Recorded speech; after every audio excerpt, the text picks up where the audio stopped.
Hey, what's going on, good folks? It's your man Chris Thorns again, coming to you with another story. So, hey, let's get right into it. What's going on, everybody? As always, good morning, good afternoon, good evening, whenever you're watching my content. And as always, like, comment, subscribe, and share. Ladies and gentlemen, again, like I say, just when you think you heard the worst is yet to come. Okay, this story right here, the reason I'm doing it because I speak on this and I speak on this time and time again, and I bring it up time and time again. And one day, again, y'all are going to listen to me. Okay. And what's going on with this story is we have a 15-year-old who has been charged with stabbing a 17-year-old, killing her over what? Social media feud. At least that's what this story says. That this led to a social media feud. Okay. We're gonna get to that in a minute. Let's get to this video and have a listen. A 15-year-old girl now charged with a 15-year-old girl now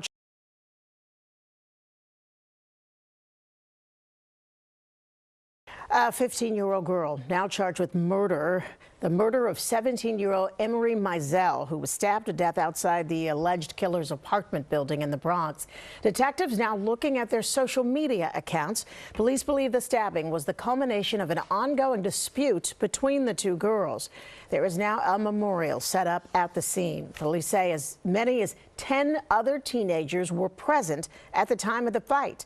That entire attack was caught by the building security cameras. Detectives now said to be reviewing that video.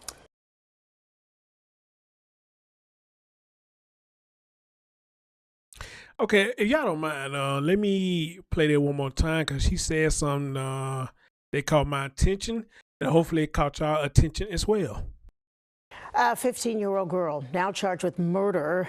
The murder of 17-year-old Emery Mizell, who was stabbed to death outside the alleged killer's apartment building in the Bronx. Detectives now looking at detectives now building in the Bronx, the alleged killer's apartment building in the Bronx, to death outside the alleged killer's apartment. Murder of 17-year-old Emery Mizell, who was stabbed to death outside the alleged killer's apartment building in the Bronx. Detectives now standing outside of the alleged killer apartment in the Bronx. Okay, standing outside. That's what they said. I'm trying to make sure I heard what I heard. Standing outside of the alleged killer's apartment. Okay, that's what I just heard the lady say. All right, so let's get right into this. Here's my thing. All right, here's my thing. And I preach this to y'all all the time.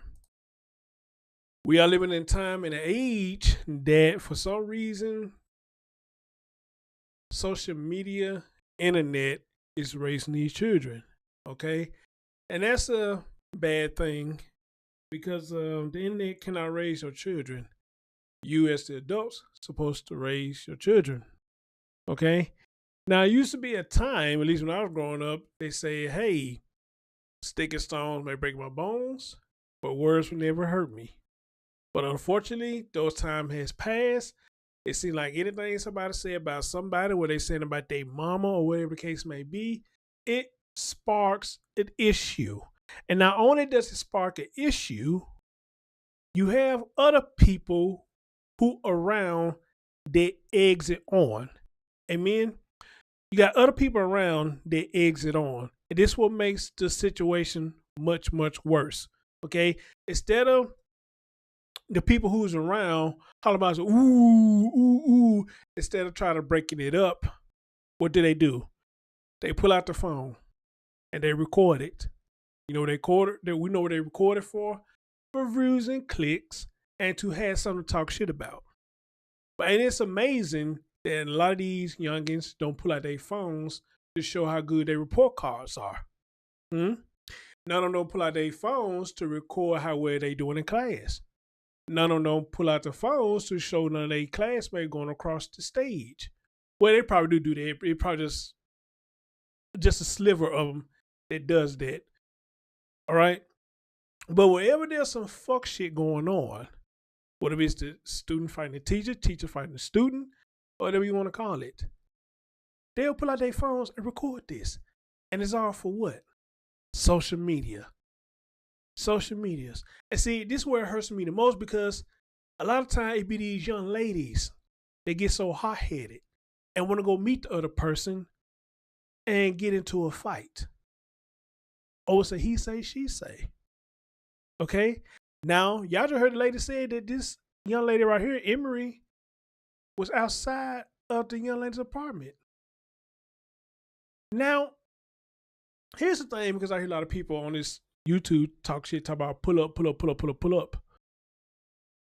And the people tell them that they pull up. Why would you tell them that you pull up, that you're going to pull up, when you're giving them time to get prepared for you? They already got the advantage over you when you talk about pulling up. So as soon as you pull up, you know, hey, the car's going to fall where they may. The old saying goes, what I used to hear is that they say gangsters move in silence. Okay? Or the other saying goes, you ain't supposed to let your left hand know what the right hand is doing, if I'm saying it right. A lot of you be walking right into the fire. You letting people know you're going to pull up and when you're going to pull up. And putting up right in front of you folks' place or residence. Okay? Because at that point, it's pretty much self-defense. Okay? Now, I don't know how is it looked at if you invite people to come to your house so you can fight. I don't know how they look at that, but still the same thing, you know. Somebody invite you to come over there. Doesn't mean you necessarily got to come over there. No.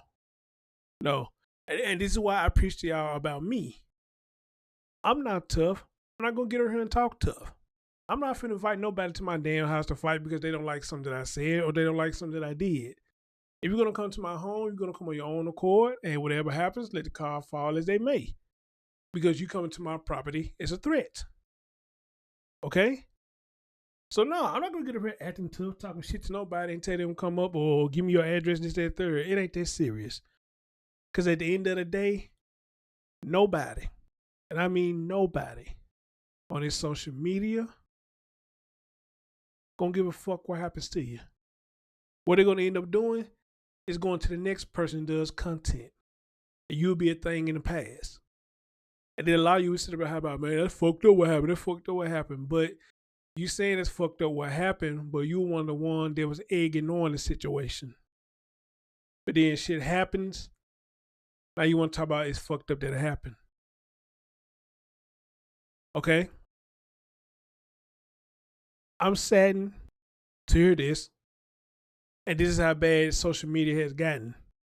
And this is why I say time and time again, these youngest do not need social media because they can't handle the pressure of social media. They can't handle it. It is too much for them. And the peer pressure is out of this world. The peer pressure is out of this world. And I'm not just saying this about this young lady because, again, I wasn't there to see what happened. I wasn't there to see what was said. But at the end of the day, you know, fighting about what? Because what somebody said? But then again, maybe I'm wrong. Let's get into this right here. It says, girl 15 charged with murder in fatal New York City stabbing of a teen over social media feud, sources says. Then it goes on to say, a relentless social media bullying campaign against a 17-year-old girl in the Bronx ended in horror. Now, they saying this is a bullying campaign, so apparently whoever she was into it with, they was bullying her, or maybe it was multiple people that was bullying her. I don't know. They say it ended in horror when an alleged teen rival stabbed her to death on the street in broad daylight. Guys, just in broad daylight. Cops and law enforcement sources said Emery Mizell, the oldest of four siblings, was fatally knifed in the chest around 2:15 p.m. Thursday on Boynton Avenue near Washington Avenue in Soundview neighborhood, police said. Her alleged attacker is a 15-year-old girl, was quickly taken into custody and charged with murder, manslaughter, and unlawful possession of a weapon. Cops said her name was not released because she's a minor. And they go young Emery right there. The tragic and senseless slaying has devastated Emery's loved ones who gathered outside of Evergreen Avenue apartment building Friday for an emotional memorial. She was there for me when no one was there all the time. She gave me advice all the time when I needed it. Emery's heartbroken 13-year-old sister, Gianna, told the Post. And it goes on to say that Gianna, who tragically became the oldest sibling overnight, fondly recalled her good big sister with whom she liked to dance and sing with as she tried to process her sudden loss. The sister goes on to say, I don't know how I feel right now. I have mixed emotions right now. At one point, I'm crying. The next minute, I'm like, I don't know. Every time I go through my camera, I see her, said Gianna. Emery's family said they were told the 50-year-old suspect went to James Monroe High School with Emery, but were not sure of the nature of their relationship. According to police, Emery and her alleged killer were involved in an ongoing dispute. The victim had been bombarded with harassment on social media prior to the slaying, police sources said. LaTanya Mizell, Emery's second cousin, said she wasn't aware of the apparent social media bullying, but said that if true, it will only add to the tragedy. I agree with you, LaTanya. I agree with you. That's pretty much what I'm saying. These are kids, both of them. They both lost their lives. That right there is hurtful enough as a whole because we got to do better. Thank you, LaTanya. Thank you so much, baby. Whoever you are. Thank you so much, says LaTanya. They shouldn't be fighting because somebody said, oh my God, I need to find who LaTanya is. Thank you, whoever you are. They shouldn't be fighting because somebody said this about that person. It's stupid stuff. It's not worth taking somebody's life, LaTanya said.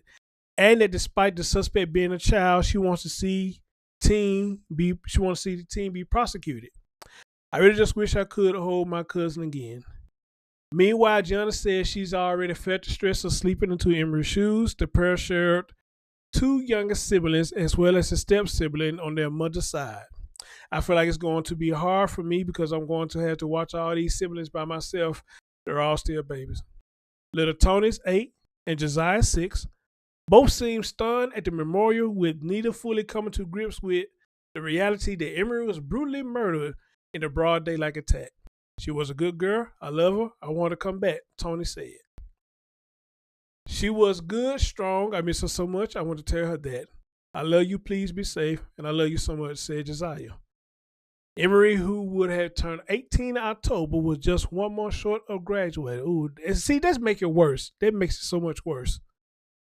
And was looking forward to her senior prom, her family said. A woman who said she was Emery's relative shared a heartbreaking post with several photos of the slain girl on Facebook Friday morning. Amy, I love you so much, baby. We're all going to miss you, she wrote. You are a beautiful soul with so much life ahead of you. I know you are in the best of hands now.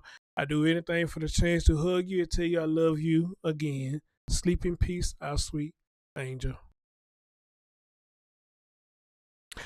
And down here said this come 2 months after somebody named LaQuaya Dash, and she was shot.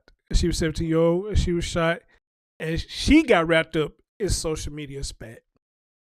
Okay, I don't know who LaTanya, how you say her name is, but I hope she see this video, and I would love to talk to her because me and her share the same sentiments.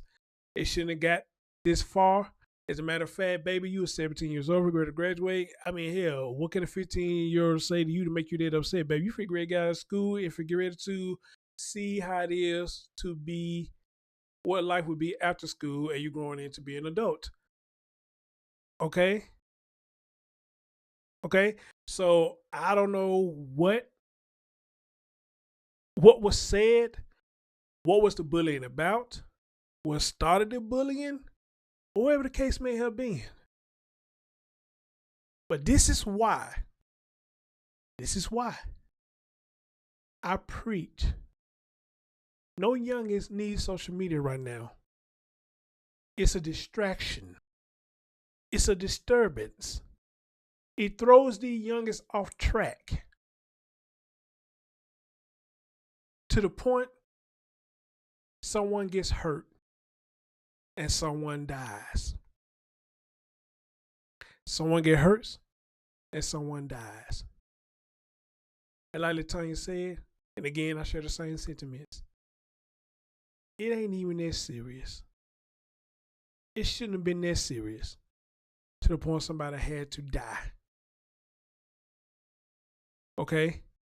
One part of me want to say, because I want to see what the other girl looked like. Could it be it was jealousy, because she felt like Emmy looked better than her or something like that, because that plays a part in these youngins' life as well. Okay? But you know what the real important part is with these stores, with stores like these? Like we always say, it starts at home. A lot of us mimicking what's going on at home. And if the mom got a fucked up attitude, acting like that, acting wild like that, or so he say, she say stuff, how you think your youngest gonna act once they see you act like that? How you think they're gonna act when they see you act like that? Guys, not only do they gotta do better, so do we. And this should heighten any mom and dad now. If you're going to allow them to be on social media, you need to be monitoring them while they're on social media. But in my opinion, at this point, they don't need no social media at all. They don't need it at all. Because now you see where it's going now. These children are out of control. And it's up to us to get them back in control. Back in the 80s and 90s, none of this stuff was thought of. Facebook, Instagram, we ain't heard nothing about this. Barely heard anything about internet. If we did, it was dial-up. But then again, in the 80s, I don't even think they had no dial-up internet. As a matter of fact, I don't even know how they had internet back then, if it was such thing. I don't remember. But you didn't hear too much about social media beef in the 80s and the 90s. Boy, I wish we could rewind the hands of time and see how different things might have been versus what we got going on today. Ladies and gentlemen, man, Chris Thorns, thank you for listening. As always, let me know what you think about this one. And I'll catch y'all next time. Rest in peace, baby.